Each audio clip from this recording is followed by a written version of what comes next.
চিংকি পাখি নিজের মায়ের কথা বুঝতে পারে আর ও রাতে লুকিয়ে চুরিয়ে ওড়ার প্র্যাকটিস করতে লাগে। ও অন্ধকারে ওড়ে। তখন ওর প্যাঁচার সাথে দেখা হয়। প্যাঁচা বলে, চিংকি পাখি, রাতে কোথায় উড়ে বেড়াচ্ছ? আমাকেও একটু বলো। প্যাঁচা কাকু, আমাকে রেসে জিততেই হবে। তুমি জানো, সব পাখিরা আমার খিল্লি করছিল। আমাকে জিতে সবাইকে জবাব দিতেই হবে। আরে তোর ডানাগুলো তো কত ছোট, তুই কি করে উঠতে পারবি রে? তুই রেস জেতার স্বপ্নটা ভুলেই যা। প্যাঁচা কাকু, যারা সাহস দেখায় তাদের পরাজয় হয় না। আমার মা আমাকে শিখিয়েছে। তুই তো সত্যি খুব সাহসী পাখি রে। আমি তোর সাহায্য করতে পারি, তোকে রেস জিতিয়ে দিতে পারি। চিংকি পাখি খুশি হয়ে যায় আর ওকে লাফিয়ে লাফিয়ে জিজ্ঞেস করে, কিভাবে?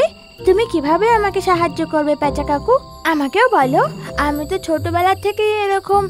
আমার মা আমার অনেক চিকিৎসা করিয়েছে, তবুও কিচ্ছু হয়নি।